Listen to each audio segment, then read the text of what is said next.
నమస్తే, this is Sourya. Welcome to our channel. ఈ రోజు మనతో పాటు సీనియర్ జర్నలిస్ట్ దాము బాలాజీ గారు ఉన్నారు. వారితో మాట్లాడతాం. సార్, మణికొండలోని కాల్పుల కలకలం హైదరాబాద్ లో మరోసారి సో స్థానికంగా కూడా ఇది ఒక రకమైన వాతావరణాన్ని నెలకొందని చెప్పుకోవచ్చు. సో ఎందుకంటే దానికి సంబంధించి డిప్యూటీ సీఎం అని విన్నాము. సో ఏమైంది సార్ అసలు ఎందుకు? మణికొండలో పంచవటి కాలనీ ఒక్కసారిగా ఉలిక్కిపడింది నిన్న. ఎందుకంటే గన్తో కాల్పులు వినిపించాయి అక్కడ. దాంతో చుట్టుపక్కల వాళ్ళంతా భయభ్రాంతం చెందారు.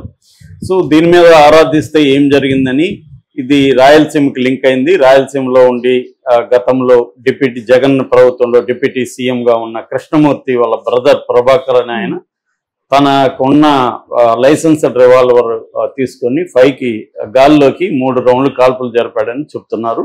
దీని మీద ప్రాథమికంగా ఇన్వెస్టిగేషన్ జరిగింది. ఆల్రెడీ రాయదుర్గంలో కంప్లైంట్ నమోదైంది. రాయదుర్గం పోలీసులు ప్రైమరీ ఇన్వెస్టిగేషన్ చేశారు. ఈ ప్రాథమిక విచారణలో ఇప్పటివరకు బయటకు వస్తున్న విషయాలు ఏంటంటే ఈ కృష్ణమూర్తి వాళ్ళ తమ్ముడు ప్రభాకర్ అని ఉన్నాడు. ఆ ప్రభాకర్ ఒక స్థల వివాదానికి సంబంధించి ఆ ఓనర్ స్థలాన్ని ఖాళీ చేయమని గొడవ చేశారు. ఓనర్ ఖాళీ చేయట్లేదు కాబట్టి వాళ్ళని బెదిరించడం కోసం కాల్పులు జరిపారు.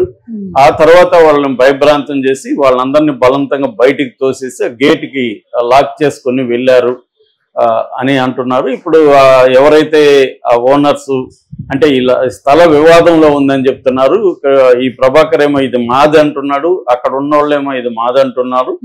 సో ఇది కోర్టులో తేల్చుకోవాల్సిన అంశాన్ని గన్తో తేల్చుకునే ఒక కల్చర్ గతంలో రాయలసీమలో ఉండేది. ఇప్పుడు నిజానికి తగ్గింది అది. ముఖ్యంగా ఒకప్పుడు చూసుకున్నప్పుడు అంటే మనకి బీఆర్ఎస్ రాకముందు చూసుకుంటే హైదరాబాద్ అంతా కూడా రాయలసీమ ఫ్యాక్షనిస్టులతో నిండిపోయింది.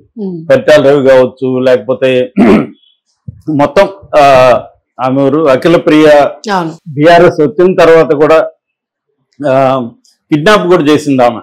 చివరికి ఆమె జైల్లో కూడా కూర్చోవాల్సి వచ్చింది. చంద్రబాబు కూడా సపోర్ట్ చేయలేదు అప్పుడు. అంటే ఒకప్పుడు ఏంటంటే రాయలసీమ ఫ్యాక్షనిస్టుల్లో ప్రధానంగా ఏంటంటే మన ఆంధ్రప్రదేశ్ స్ట్రక్చర్ చూస్తే కమ్మ రెడ్డి వీళ్ళు ప్రధానంగా ల్యాండ్ క్లాస్ అంటారు. వీళ్ళు అంటే ల్యాండ్ ఓనర్ క్లాస్, ప్రొవిన్షియల్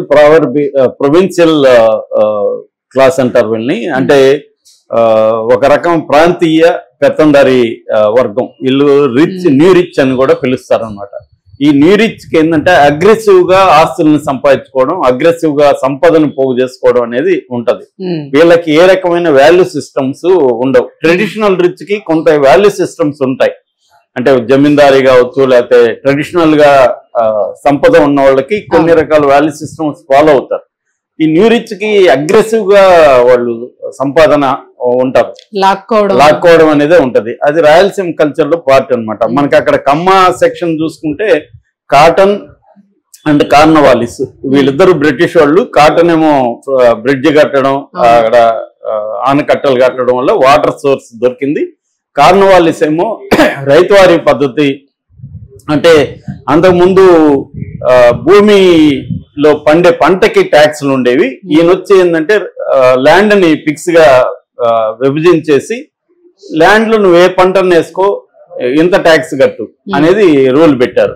దానివల్ల కమర్షియల్ క్రాప్స్ పెరిగాయి. కమర్షియల్ క్రాప్స్ కి ట్రేడింగ్ పెరిగింది. ట్రేడింగ్ వల్ల పట్టణాల్లోకి రావడం, పట్టణాల్లో పిల్లల్ని ఎడ్యుకేషన్లోకి రావడం, అగ్రో బేస్డ్ ఇండస్ట్రీస్ అంటే ఎరువుల ఫ్యాక్టరీలు కావచ్చు, షుగర్ ఇండస్ట్రీస్ కావచ్చు, అగ్రో బేస్డ్ ఇండస్ట్రీ కమ్మా సెక్షన్. అట్లా వాళ్ళు క్యాపిటలిస్టులుగా ఎదిగారు. కమ్మా ఫెడరల్ నుంచి క్యాపిటలిస్టులుగా ఎదిగారు. అదే టైంలో రెడ్లేమో చెన్నైలో రైల్వే కాంట్రాక్టర్లు ఇలా కాంట్రాక్టింగ్ రంగంలోకి వీళ్ళు వెళ్ళారు. సో అందువల్ల వీళ్ళలో కమ్మా సెక్షన్ లో సొఫిస్టికేషన్ కనబడుతుంది, రెడ్డి సెక్షన్ లో రౌడీజం మనకి కనబడుతుంది. దీనికి హిస్టారిక్ రీజన్స్ ఇవి ప్రధానంగా. సో అక్కడ నుంచి ఫ్యాక్షనిజం బ్యాక్గ్రౌండ్ కూడా. ఎందుకంటే ఒకప్పుడు పాలేగార్స్ తో ఉండేవాళ్ళు రాయలసీమలో. పాలేగార్స్ 10 ఊర్లు 20 ఊర్లకి వాళ్ళు రాజని చెప్పుకొని ఉండేవాళ్ళు. వాళ్ళంతా కూడా ఇలాగే బిహేవ్ చేసేవాళ్ళు. సో అలాగా పాలేగార్ సంస్కృతే ఫ్యాక్షనిస్టులుగా తర్వాత కాలంలో రూపాంతరం చెందింది. ఎప్పుడైతే ల్యాండ్ అనేది ఒక వాల్యుబుల్ అసెట్ గా మారిందో వీళ్ళు ఎక్కడ చూసినా ల్యాండ్ గ్రాబ్ చేయడం, పంచాయతీలు చేయడం, దాంట్లో ఇది చేయడం, ఈ ఒక మోడల్ డెవలప్ అయింది. సో ఆ మోడల్లో హైదరాబాద్ మీద పడ్డారు అప్పట్లో, ఉమ్మడి ఆంధ్రప్రదేశ్ ఉన్నప్పుడు. సో బీఆర్ఎస్ వచ్చినాక ఇది కట్ అయింది చాలా వరకు. అప్పుడు రాజశేఖర రెడ్డి ఉన్నప్పుడు బాగా పెరిగింది. రాజశేఖర రెడ్డి ఉన్నప్పుడు ఇక్కడ పరిటాల రవి కావచ్చు, ఇంకా జేసీ బ్రదర్స్ కావచ్చు, ఆ తర్వాత ఇందాక చెప్పిన అఖిల ప్రియ బ్యాచ్ కావచ్చు, ఇలాగా రకరకాలుగా రాయలసీమలో ఉండే ఫ్యాక్షన్స్ అంతా ఇక్కడ. ఎందుకంటే ఇక్కడ అప్పుడు 2000 భూమి వచ్చింది కదా, ఐటీ భూమి రావడంతో ల్యాండ్ కి వాల్యూ విపరీతంగా పెరిగిపోయింది. సో అక్కడి నుంచి ఇంకో వాళ్ళు గద్దల్లాగా లేకపోతే రకరకాలుగా వాలి మొత్తం ఇక్కడ కబ్జాలు చేయడం మొదలు పెట్టారు. దాంతో పాటు గన్ కల్చర్ కూడా వచ్చింది. అంతకుముందు మనకి గన్ కల్చర్ తక్కువ, కొట్టుకుంటే కత్తులతో పొడుచుకోవడం ఇవి ఉండేది. గన్ కల్చర్, బాంబుల కల్చర్ ఇవన్నిటినీ కూడా వాళ్ళు ఇంపోర్ట్ చేసుకున్నారు ఇక్కడికి. అక్కడి నుంచి రెండోది ఆర్గనైజ్డ్ ఉంటారు వాళ్ళు. ఒక నక్సలైట్ల తర్వాత ఆర్గనైజ్డ్ క్రైమ్ చేయగలిగేది ఫ్యాక్షనిస్టులే. వాళ్ళకి ప్లానింగ్, రెక్కీ చేయడం, ఎలా చంపాలి, యాక్షన్ బ్యాచ్ ఎవరు, అసాల్ట్ బ్యాచ్ ఎవరు, డిఫెన్స్ టీం ఎవరు, ఇలాగ ఒక ఆర్గనైజ్డ్ గా ఉంటది అనమాట వాళ్ళకి. సో మనకి పరిటాల రవి టీం చూస్తే వెరీ వెరీ ఆర్గనైజ్డ్ గా ఉంటది. క్లీనింగ్ టీం కూడా ఉంటది. ఒక హత్య చేసినాక దాన్ని క్లీన్ చేస్తారు గుర్తులు. ఇంకొక సరెండర్ అయ్యే టీం ఒకటి ఉంటది, లాయర్ల టీం ఉంటది. ఇలాగా వాళ్ళు చాలా ఆర్గనైజ్డ్ గా చేస్తారు. అలాగా ఇక్కడ మనకి జరిగింది. ఆ తర్వాత నయీముద్దీన్ కూడా, వాడు కూడా వెరీ ఆర్గనైజ్డ్. అతనికి ఏంటంటే ఇటు నక్సలైట్ బ్యాక్గ్రౌండ్ ఉంది, ఆర్గనైజేషన్ తెలుసు. 7 ఏళ్ళు అతను మిలిటరీ స్కూల్లో ఉన్నట్టే జైల్లో ఉంటే. ఎందుకంటే మిలిటరీ కమిషన్ అని ఉంటది పీపుల్స్ వార్లో అప్పట్లో. ఆ military commission central committee leader అక్కడ పటేల్ సుధాకర్ రెడ్డి జైల్లో ఇతనితో పాటు ఉన్నాడు. అతను రోజు వీళ్ళకి మిలిటరీ క్లాసులు చెప్పేవాడు, ఎలా అటాకులు చేయాలి అవన్నీ. అంతకుముందే ఇతనికి ఆ నేపథ్యం ఉంది. అలాగే అక్కడ నేర్చుకుని వచ్చాడు. ఇక్కడికి వచ్చినాక ఎస్ఐబి అంటారు, special branch, SIB special intelligence branch. వాళ్ళు ఇతనికి నాలెడ్జ్ అందించారు. అంటే 2 లీతల్ సంస్థల నాలెడ్జ్, ఎక్స్పీరియన్స్ నయీంకి వచ్చింది. టీమ్స్ ఫామ్ అయిన ఎక్స్ నక్సలైట్ టీమ్స్ పైన ల్యాండ్స్ విపరీతంగా కబ్జా చేయడం అనేది నయీం స్టార్ట్ చేశారు. దాదాపు అతను చనిపోయినప్పుడే 4000 ఎకరాల డాక్యుమెంట్స్ దొరికాయి అతను. సో అలాగా ఇక్కడ ఏమైందంటే క్రైము, ఆర్గనైజ్డ్ క్రైమ్ అనేది ఇటు మాజీ నక్సలైట్లు, ఫ్యాక్షనిస్టులు ఈ 2. అందుకనే దీన్ని మేము ఒక అప్పట్లో దక్కన్ మాఫియా అని వెబ్ సిరీస్ కూడా చేద్దాం అనుకున్నాం. ఈ 2 కాంబినేషన్ మనకు బయట కనబడదు వేరే స్టేట్లు. ఇక్కడ separate unique combination, lethal combination ఇది. సో అది దాంతో ఏమైందంటే బిఆర్ఎస్ వచ్చినాక కొత్త వర్గం వచ్చినప్పుడు వీళ్ళు కొత్త రిచ్ వచ్చారు. బిఆర్ఎస్ వాళ్ళు సంపాదించుకోవాలంటే ఎవరు అడ్డుగా ఉన్నారు? నయీం అడ్డుగా ఉన్నాడు, ఫ్యాక్షనిస్టులు అడ్డుగా ఉన్నారు. వాళ్ళ మీద వీళ్ళు పడడం స్టార్ట్ అయింది. సో ఎందుకంటే ఇది బిఆర్ఎస్ ఇక్కడ లోకల్ అడ్డా కాబట్టి మా దగ్గర వచ్చి మీరేంద్రా చేసేదని అటాక్ చేయాలి. కలిసిపోయేవాళ్ళు, లొంగిపోయేవాళ్ళు, లొంగని నయీం లాంటి వాళ్ళని చంపేశారు. ఇది బేసిక్ గా జరిగింది. ఇప్పుడు రేవంత్ రెడ్డి వచ్చినాక మళ్ళీ ఫ్యాక్షనిస్టులు, ఎందుకంటే రేవంత్ రెడ్డికి తెలుగుదేశానికి అవినాభావ సంబంధం ఉండడం కావచ్చు, మళ్ళీ ఇక్కడ మొదలైనట్టుగా. ఎందుకంటే గతంలో ఇప్పుడు అఖిల ప్రియ తోకదాడిచ్చినప్పుడు కేసీఆర్ చాలా సీరియస్ గా తీసుకున్నాం, జైల్లో పడేశారు. కానీ రేవంత్ రెడ్డి మరి సీరియస్ గా తీసుకుంటాడా, ఇలాంటివి పెంచి పోషిస్తాడా అనేది చూడాలి. అదే బిఆర్ఎస్ ఉంటే ఇప్పుడు ఇట్లా తక్కువ, ఎందుకంటే ఒకవేళ జరిగినా వీళ్ళు ఇమీడియట్ గా రియాక్ట్ అవుతారు. కానీ మరి రేవంత్ రెడ్డికి అక్కడ కూడా మూలాలు ఉన్నాయి, అక్కడ స్నేహాలు ఉన్నాయి. మరి ఆయన కూడా రియల్ ఎస్టేట్ యాక్చువల్ గా. మరి దీన్ని చేస్తే మాత్రం అది రేవంత్ రెడ్డికి ఇబ్బంది ఖచ్చితంగా చేయకపోతే.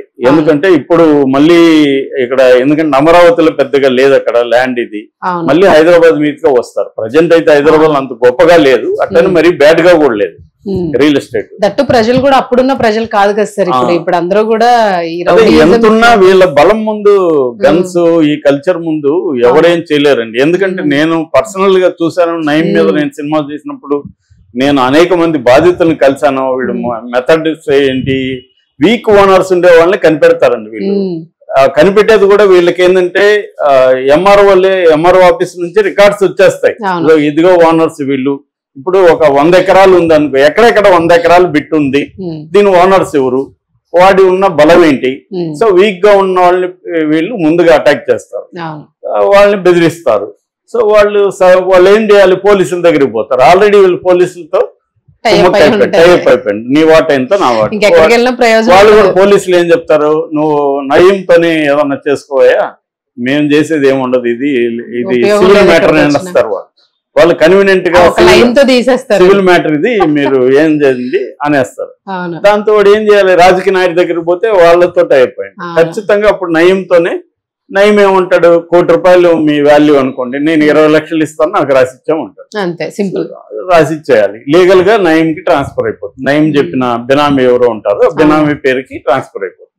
ఈ మెథడ్ ని నయము ఇటు బియర్ మన ఎవరు రెవెన్యూ, తర్వాత ల్యాండ్ రిజిస్ట్రేషన్ లో అయితే నయం ఎక్కడ ఉంటే అక్కడికి వచ్చి రిజిస్ట్రేషన్ చేసేవాడు. వీళ్ళందరికీ దాదాపు 250 మందికి బ్యాంక్ నుంచి శాలరీలు వెళ్ళేవి నయం దగ్గర. ఎవ్రీ మంత్ ఇతను శాలరీలు ఇచ్చేవాడు. పోలీసులకి కార్ మామూలుగా నయం ఇదేంటంటే కీస్ తీసుకెళ్తాడు, పోలీసులు కలవడానికి పోయినప్పుడు ఆ కీస్ కారు కీస్ అన్నా ఉంటాయి, ఫ్లాట్ కీస్ అయినా ఉంటాయి. ఇదన్నమాట నయం మెథడ్. ముంబై అది ఇది అని ఏమో అనుకుంటాం కానీ అసలు లేదా, అందుకనే ఇక్కడ ముంబైలో ఉండే మాఫియా వేరు, ఇక్కడ మాఫియాకి యూనిక్ లక్షణాలు ఉన్నాయి. రాయలసీమ ఫ్యాక్షనిజం, ఎక్సన్ నక్సలైట్ కలిసి. ఇప్పుడు పరిటాల రవి ఉన్నాడు, ఆయన ఎక్సన్ నక్సలైట్ స్వయంగా ఫ్యాక్షనిస్ట్, రెండు కలిసిన వ్యక్తి ఆయన. ఆయన దగ్గర ఉన్న టీం అంతా కూడా అలాంటి వాళ్ళు. సో వాళ్ళు మరింత ఆర్గనైజేషన్, మరింత నాలెడ్జి, టెక్నాలజీ, ఇవన్నీ సిస్టమ్స్ ఇవన్నీ పెట్టుకున్నారు. అంటే గవర్నమెంట్ ని కూడా వాళ్ళు మ్యానిపులేట్ చేయగలిగిన పరిస్థితి ఇక్కడ ఉంది. అందుకని ఇప్పుడు రేవంత్ రెడ్డికి ఇది ఇబ్బంది అవుతుంది. మరి ఏం జరుగుతుందని చూడాలి. Thank you.